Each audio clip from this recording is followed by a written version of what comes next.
Hello, this is Sarah Braasch. Welcome back to my channel.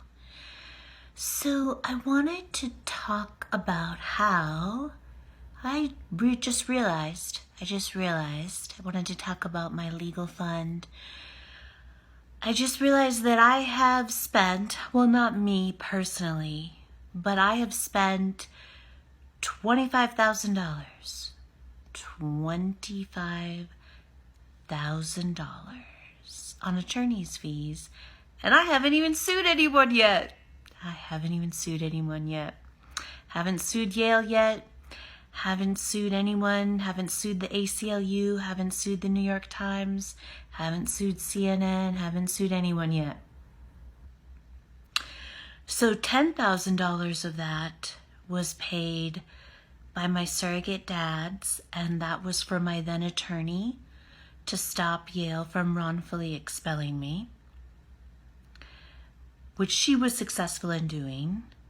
However, Yale Graduate School Dean Lynn Cooley, even though she withdrew all charges against me, which of course she had to do, they couldn't allow an actual hearing to take place because I would have been exonerated. Because the charges were completely false and bogus, and they knew that the entire time. They knew the entire time that I was completely innocent. But even though she withdrew all charges against me, she still banned me from Yale's campus and banned me from teaching at Yale without any due process whatsoever. So that was nice. So anyway, so $10,000 went to that attorney, and she did a great job for me, and I still consider her a dear friend, and I think there's a lot of love between us, and I'm deeply appreciative for what she did for me. Then I was able to raise $5,000 to pay for my attorneys, the Randa as a legal group, to represent me at the Connecticut Freedom of Information Act Commission hearing on November 4th, 2019, and to submit the subsequent briefs. The post-hearing briefs and the reply briefs have all been filed. And this, of course, is to get the Yale police body camera footage from the Living or Napping While Black hate crime hoax on May 8th, 2018, of me only, which exposes the Yale administration and the Yale police as disgusting liars who knowingly told disgusting lies about me. So that hearing was considered to be done on January 17th, we believe, and we're very hopeful for a favorable decision, and we're also very hopeful that that decision will come out very soon. I'm keeping my eye on the agendas for the upcoming meetings of the Connecticut Freedom of Information Act Commission. There's a meeting on February 26th and a meeting on March 11th, and we're hopeful that the decision of the commission hearing officer, Danielle McGee, will be finalized at one of those two meetings.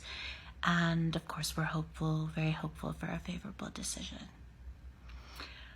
So I ate up the entire $5,000 retainer that I paid to the Randa as a legal group. They've done a great job for me.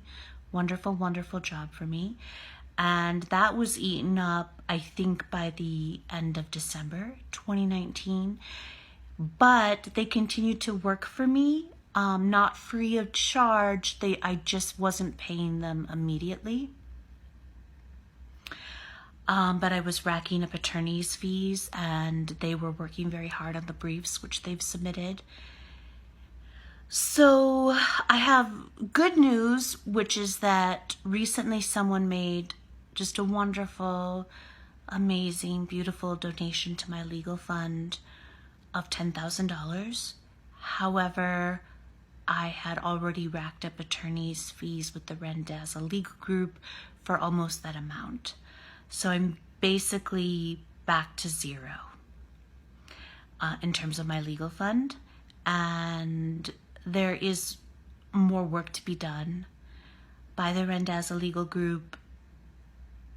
There's work for them to be done. They're going to have to answer the decision, once the Connecticut Freedom of Information Act Commission hearing officer Danielle McGee releases her decision, she'll release it to the attorneys first, and then they'll have time to respond, and that will be before the final decision is announced at an upcoming meeting, hopefully on February 26th or March 11th. We're hopeful that will take place. But anyway, so we'll rack up even more attorneys' fees, and even if we get a favorable decision from the FOIA Commission, the Connecticut FOIA Commission, we anticipate that Yale will appeal because the Yale administration, they have no consciences,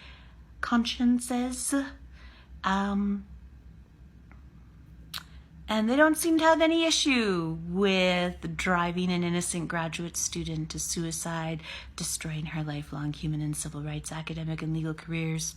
This doesn't seem to be a concern of theirs. They're only concerned with covering up their own wrongdoing. That's all they're concerned with. So I just wanted to let everyone know that's where I'm at. So please donate to my legal fund. If I get a favorable decision, I'll decide at that time if we're going to appeal. If we're going to respond to the anticipated appeal from Yale. If I get an unfavorable decision, I'll decide at that time if we will appeal that unfavorable decision, or perhaps I'll just move on to trying to raise legal funds to actually sue Yale, and hopefully to get the police body cam footage in discovery. So please donate to my legal fund. Please remember that this is not just about me and saving my life and career. This is about restoring civil liberties on college campuses across the U.S., including Yale, including due process and free speech. This is not just about Title VI actions or standard disciplinary actions against students for racial harassment.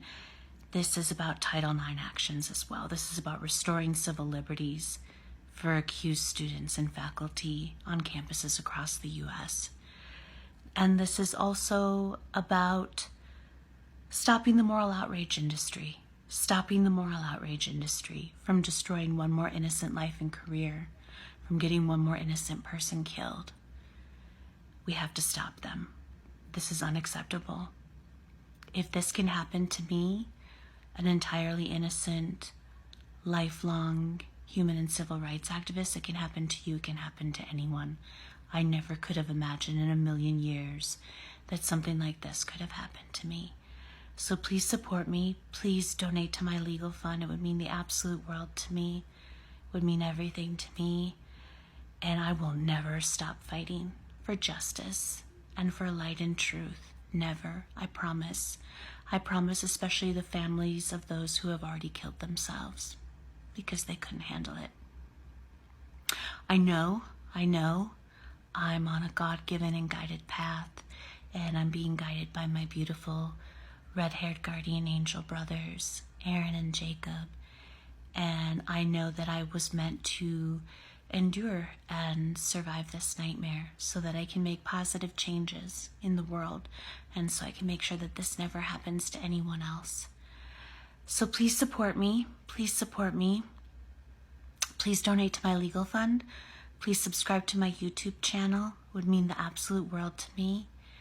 And we are going to get through this moment of cultural insanity. We are living through a moment of cultural insanity, but we're going to get through it. We're going to get through it together. And we have to stand up for one another. Stand up for your friends. Because if you don't stand up for your friends right now, in this moment of cultural insanity, you will be next. You will be next. Being a lifelong human and civil rights licensed attorney activist didn't protect me.